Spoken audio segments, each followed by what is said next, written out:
Olá, sejam bem-vindos a Cavele. A realização do bem e do progresso não ocorre de forma passiva. E a cooperação é sempre um elemento indispensável para que o bem e o progresso possam se efetivar plenamente. E todos nós somos chamados a dar a nossa cota de colaboração e de esforço. Quem vai nos auxiliar nessa reflexão é o benfeitor espiritual Emmanuel, através de sua mensagem intitulada Esperança e Trabalho. Essa mensagem vai servir de base para a nossa conversa e ao final eu vou ler a mensagem do Emmanuel na íntegra, que também pode ser encontrada no livro Linha 200, na psicografia do nosso querido Chico Xavier, e também logo aqui embaixo, na descrição desse vídeo. Vamos lá então? O Emmanuel começa a sua mensagem nos dizendo que nós podemos sim esperar e conservar a fé de que receberemos auxílio da espiritualidade amiga. Mas ele nos diz que esta espera precisa ser ativa, porque a gente deve cooperar sempre com todos aqueles que se empenham na edificação do bem que nós aspiramos a atingir.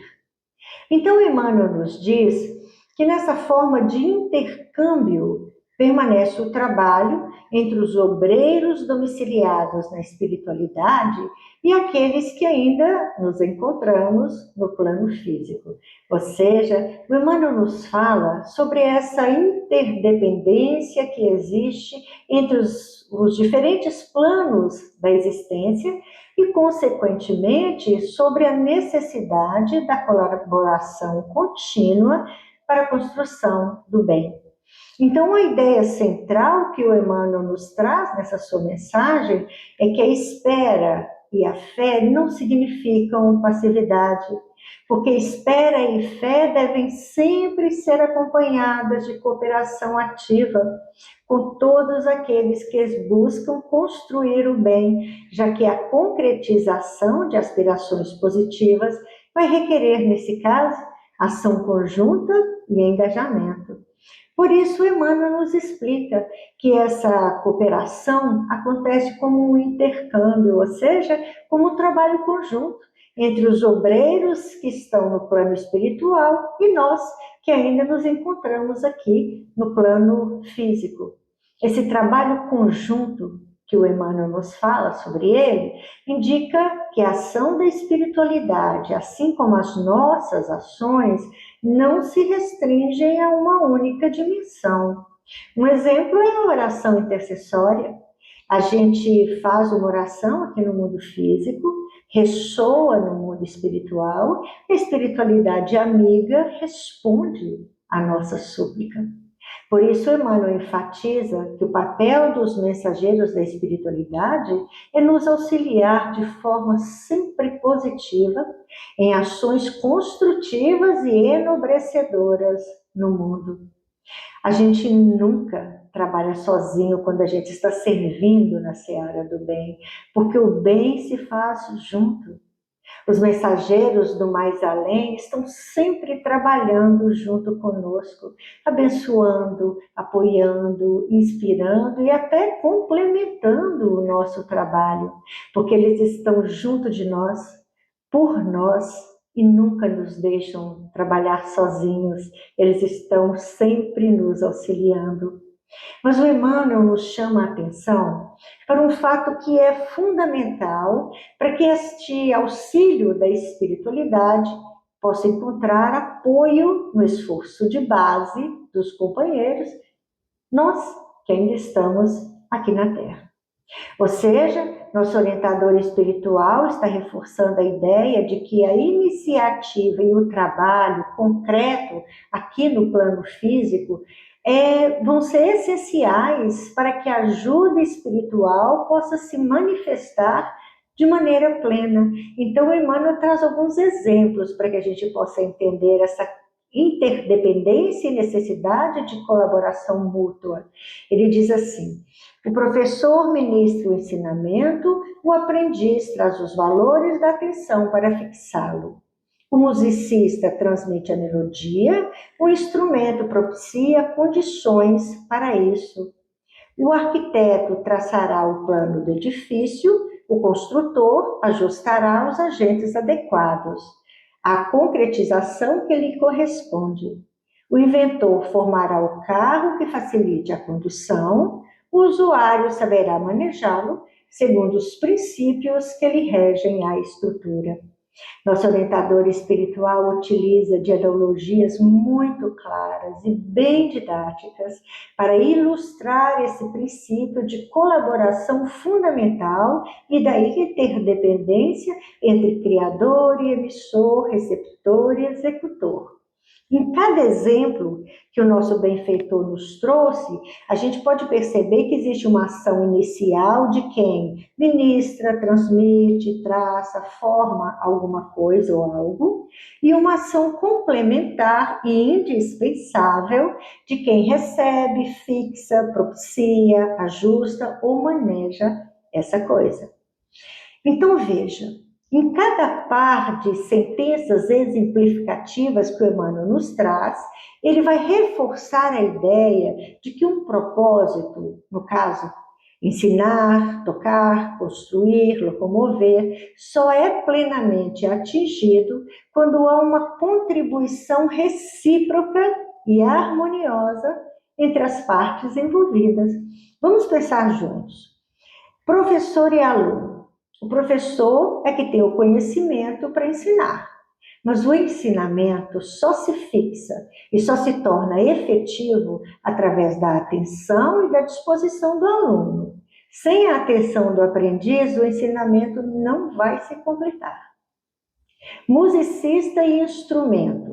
O musicista possui a melodia e a habilidade de transmiti-la, mas a música só ganha vida e se materializa através da capacidade das condições que o instrumento vai oferecer.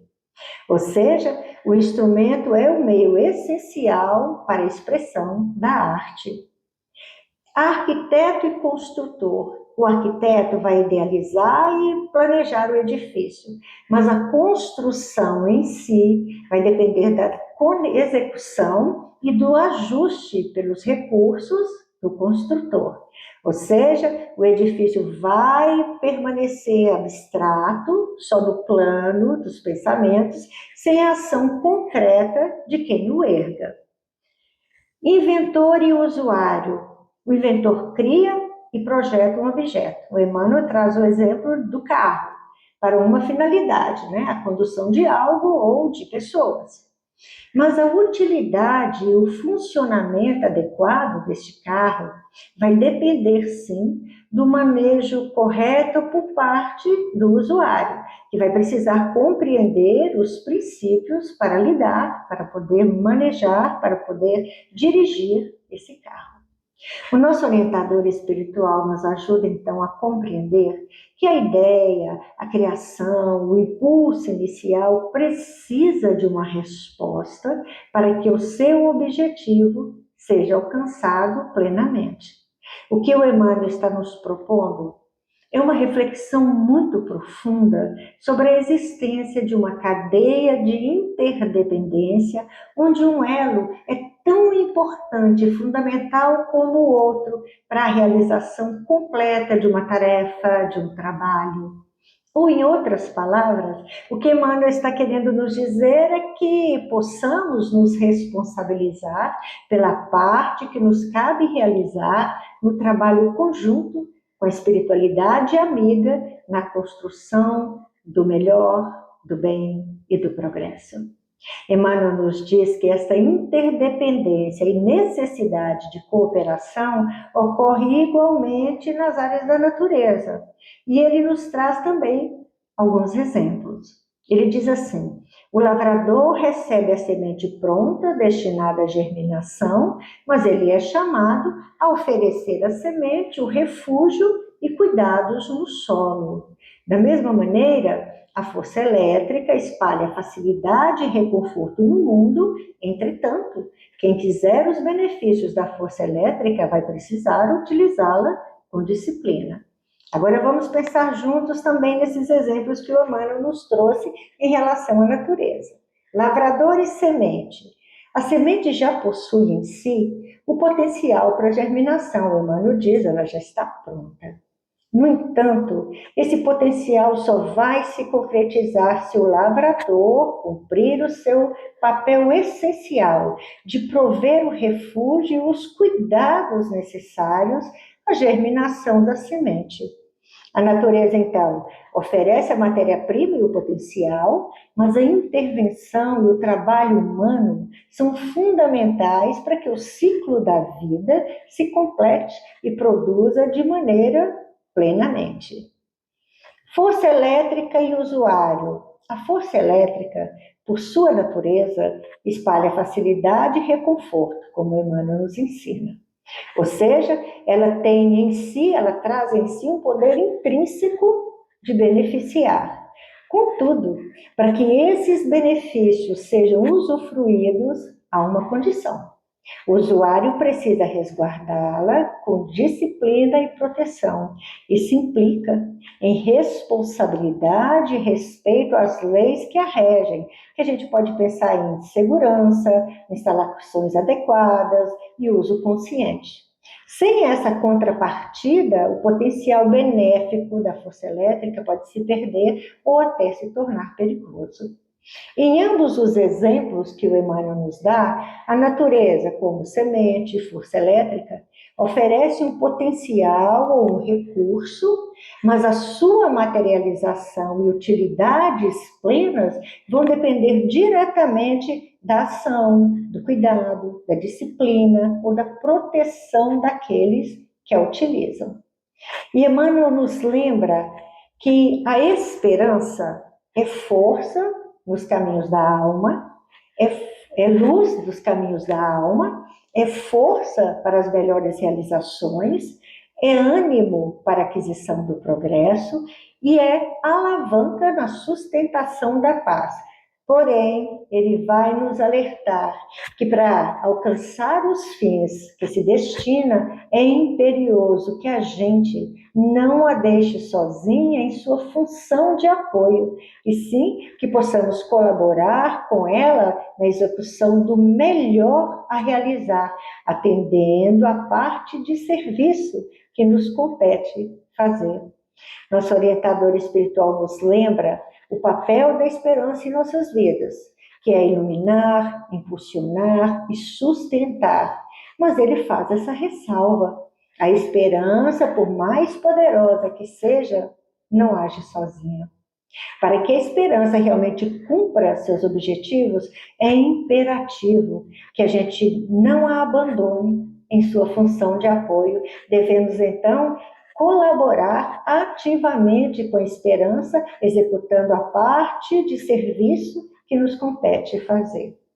Podemos entender, então, que a esperança não é um convite à passividade, pelo contrário, ela é uma motivação para agirmos. A esperança foi funcionar, então, como um suporte, mas ela exige a nossa participação ativa e nosso esforço individual para que os seus benefícios se manifestem e os seus objetivos sejam alcançados. Ou, em outras palavras, a evolução e a construção de um mundo melhor são frutos de um esforço conjunto e contínuo, onde a boa vontade, a fé e a esperança servem de base e de impulso. Mas a ação e a responsabilidade individual e coletiva são indispensáveis para que esse potencial todo se materialize em progresso e em bem. Então, não basta esperar, é preciso esperançar, é preciso agirmos cooperando. Vamos então à leitura do nosso benfeitor espiritual? Na sua mensagem, Emmanuel diz: esperar sim, conservar a fé, mas cooperando sempre com todos os que se empenham na edificação do bem que aspiramos a atingir. Nessa forma de intercâmbio, permanece o trabalho entre os obreiros domiciliados na espiritualidade e aqueles que ainda se encontram no plano físico. Os mensageiros do mais além auxiliam positivamente nas realizações construtivas e enobrecedoras do mundo. Entretanto, precisam apoiar-se no esforço de base dos companheiros da Terra. O professor ministrará o ensinamento, o aprendiz trará os valores da atenção para fixá-lo. O musicista transmite a melodia, o instrumento lhe propiciará condições para isso. O arquiteto traçará o plano do edifício, o construtor ajustará os agentes adequados à concretização que lhe corresponde. O inventor formará o carro que facilite a condução. O usuário saberá manejá-lo segundo os princípios que lhe regem a estrutura. Isso igualmente ocorre nas áreas da natureza. O lavrador recebe a semente pronta, destinada à germinação, mas é chamado a oferecer-lhe refúgio e cuidados no solo. A força elétrica espalha facilidade e reconforto no mundo, entretanto, quem lhe quiser os benefícios necessitará resguardá-la com disciplina e proteção. A esperança é luz nos caminhos da alma, força para as melhores realizações, ânimo para a aquisição do progresso e alavanca na sustentação da paz. Entretanto, para alcançar os fins que se destina, é imperioso que a criatura não a deixe sozinha em sua função de apoio, e sim que também colabore com ela na execução do melhor a realizar, atendendo a parte de serviço que lhe compete fazer. Que Jesus nos abençoe a todos e até o próximo programa.